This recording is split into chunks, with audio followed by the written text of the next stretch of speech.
That's what I am an athlete for. And you want to know my why. Why do I run? I have more than one reason, to be honest.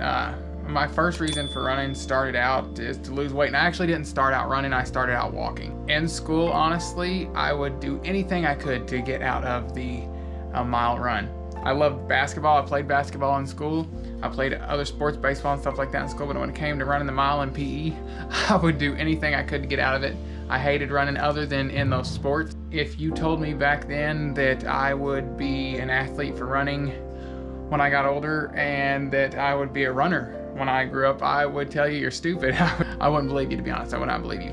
But I actually have several reasons. My first reason was, like I said, for weight loss. And I wanted to lose weight. I started out walking. I didn't know I was going to get into running, and I actually got into running from there, and it just built up and it stuck. I fell in love with it and have been doing it ever since. So that was my first reason for getting into running, was to lose weight.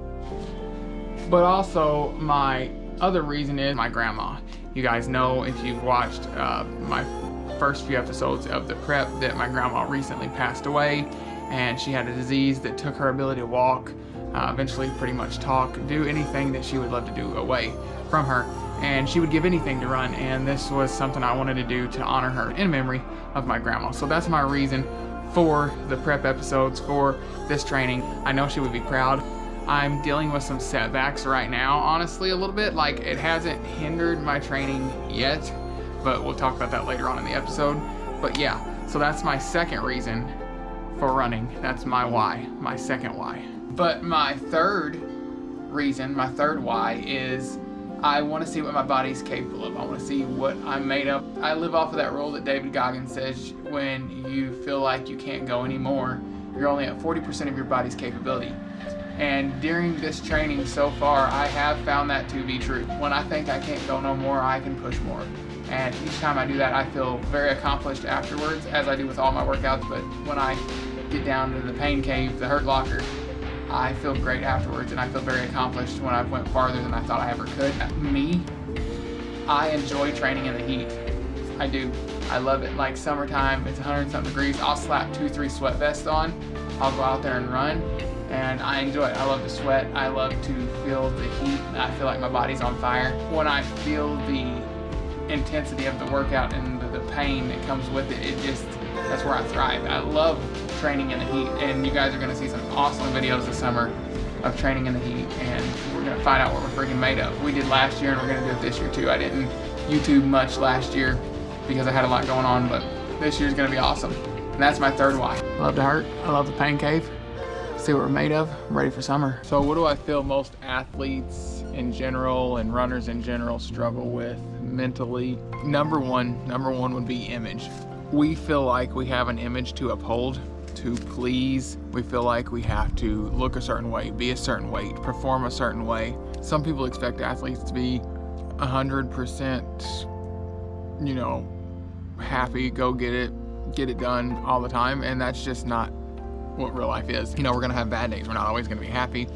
We're not always going to perform our best. We're not always going to be able to show up. So that's the number one thing I think we struggle with. We feel like we've got to hold ourselves to the standards we think the viewers or fans, want us to perform at or act like or whatever. And 99% of the time, that's not even what they expect. It's just what we drum up in our head that we think they expect. We think this is what they want, when that's not always true. And at the end of the day, you got to do what makes you happy. And yes, you have to hold yourself up to a certain standard for your fans, your viewers, and all that stuff. But you don't have to be exactly what you think they want you to be. They want you to be yourselves, is what they want. That's who they're coming there to see. That's who they're coming there to watch. That's who they're following, is you as yourself. So if you feel like you have an image to uphold, which I've been there before too, and I still struggle with that sometimes. Like I said, I had my eating disorder before. That'll be a separate episode. I'm actually thinking about making a full series about it, kind of like I'm doing with this prep series, and I think it'd be really cool, and I think it'd help a lot of people. Image, I think that's what it is, image.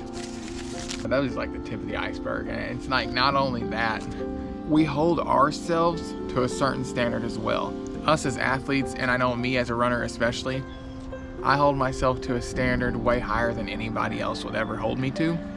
So yeah, that's my number 2 on what I think the mental struggle is and the hard part for athletes. Okay, my third thing on the mental struggle for athletes is injuries, setbacks, anything that puts you off course of what you want to be going at or the direction you want to be going is going to mess with you mentally. Like me right now, I'm so much in the crap mentally because of possibly having an injury, possibly setting me back and stuff like that. And like I said, I want to be transparent with you guys and share all of this with you guys, so that's why that's kind of what come up with this episode. It's not easy. Like, it will mess with you mentally.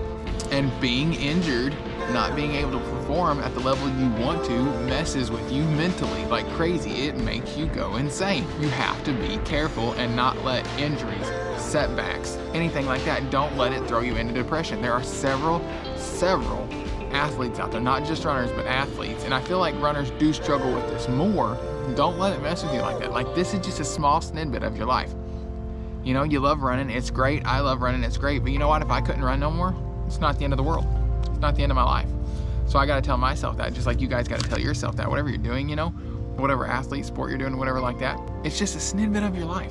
Yeah, you might feel like it's your whole world, and it is your whole world. You know, you're into it and all that. But like, worst comes to worst, if it came down to it and you couldn't do it no more, you still have your friends, you still have your family, you still have your awesome, you know, support group and all that. You still get to do great things with your friends and family. So it's not the end of the world. So that is my kind of tip number 3, even though these are questions. That was a tip number 3 for you guys and what I think athletes struggle with mentally. Just finished up the 45-minute tempo run. And to give you guys an example of what I mean by like I haven't been in it mentally this week, and by like sometimes athletes just get in a rut and stuff like that. Today I literally, on my schedule, because I saw that it was raining, I saw that it was cold outside, I changed my workout. I wrote it on my schedule and swapped it for the same day next week. I made the tempo run shorter, and then I got out here and I'm like, no, we're just gonna do it. I'm able to get out here, I'm able to do it, I'm able to run, I'm able to walk. I need to be humble and just do it. So I did it. And I feel great afterwards, other than, you know, cold, wet, muddy, and a little sore. But overall, great run. So how do I deal with it on the days I don't want to get out there and work out, or the days I feel like quitting or giving up? I think about my main motivators, like why I started running in the first place, what my goals are to achieve. And, you know, my grandma's a #1 reason of why I'm running and preparing for this race. And then also my family, you know, those are my #1 reasons and why I want to do it. I want to be healthy to be around for my family as I grow older and stuff, and running helps me do that as well. So have a reason, have motivation, and go back to that motivation on the days you don't want to do it. And just think that, you know, you might not want to go out there and run in the cold, you might not want to go out there and run in the rain, you might not want to go out there and run at all just because you want to take a day off, and rest days are important. But once you go out there and do it and get into the run, you're going to enjoy it. And even if you don't enjoy it the whole time, when you're done with the run, you're going to feel accomplished. You just done something you didn't want to do, and sometimes you just got to get out there and do things you don't want to do, and you're going to feel great for it afterwards. And that's kind of the same thing for like when I'm having a rough patch, you know, mentally, when I want to quit like the athlete thing overall, quit running overall or whatever. Because I do have days like that. There's days that I don't perform like I want to, I don't run like I want to, and I just want to say screw it and chuck it in the bucket pretty much. And then I go back and think about why I'm doing this in the first place, and that I enjoy doing it. Sometimes you have to take a step back too and not necessarily quit running, but there's times I'll take a step back from the training that I'm doing and just run to have fun, because that's what I like to do. So I won't set any goals for that day. I won't set a pace. I won't set a certain speed I've got to hit. I won't set nothing like that. I'll just run and enjoy myself, because that's what I want to do in the first place. And just doing that, knowing I don't have anything I have to work at that day or whatever, but I can just run because I like to do it, definitely sets it up to make me feel refreshed pretty much. And then rest days. Love taking rest days. I sometimes take one a week if I can, and sometimes I don't take rest days. I just go off a feel on that. And one more point I want to touch on is give yourself something to look forward to. Like me, I look forward to a rest day, or I look forward to a special workout I like during that week. So if I get through these workouts, I'll have this cool thing to do this day or whatever. Have something to look forward to, have a goal to set and all that, and it'll get you through it. But something I do want to touch on today, and I noticed it happened to me today, is I had a workout planned for today. I decided to go harder on my workout than I was supposed to, just to see how I could do, but I didn't perform like I wanted to, that I expected to. I felt like I was hauling butt, I felt like I was going fast, But when I sat down and looked at my workout overall and my stats, I didn't hit any PRs like I thought I did when I was running, but my run felt great. I felt like I was in the zone. Everything was going perfect.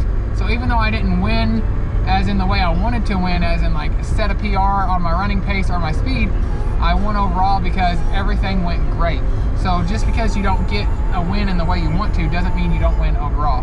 So keep that in mind too. Not everything's gonna set up and go perfect, but a lot of things can go perfect and one thing can go wrong and you can still have a great run and still achieve what you're wanting to achieve. All right, so to sum and wrap it all up, you know, you have to have a why. If you're wanting to be an athlete and you're wanting to be a runner, football player, whatever, you have to have a why. You have to be passionate about it. You have to enjoy it. Your why can't be money, or it doesn't need to be money, because honestly, that'll leave you very unhappy and very unfulfilled.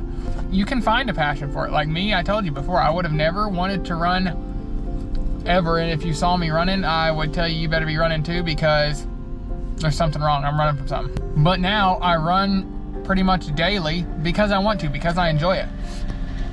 My why for this race, whichever race I'm doing, is my grandma. I want to do it in memory of my grandma, you know. My other why is I want to be healthy and be around for my family. Guys, I hope you enjoyed this video. It might have been a shorter one. Work's picking up for me. My business and my job's getting crazy busy. It's the busy season fixing to come up, so my videos might be a little shorter, but I know you guys will still watch them. I actually think I might get more views on the shorter video. It's more of a sit and talk, get to the point video. I wanted to relate to people, and I wanted to make a video to like my younger viewers that want to get into being an athlete or something like that, for them to look on and be like, okay, is this something I really want to do, and get an overall picture of it and stuff like that. And I'll dive deeper into this in another video as well. This is the mental aspect of it, and I might do a part 2 because there's more to talk about than just what I talked about in this week's video. But that's gonna wrap it up there, guys. If you guys did enjoy it, please give this video a big thumbs up. I really appreciate it. It helps out a lot. Thank you guys so much for watching all my videos each and every week. You guys are great. If you haven't done so already, hit that subscribe button, and we will see you guys in the next episode of The Prep.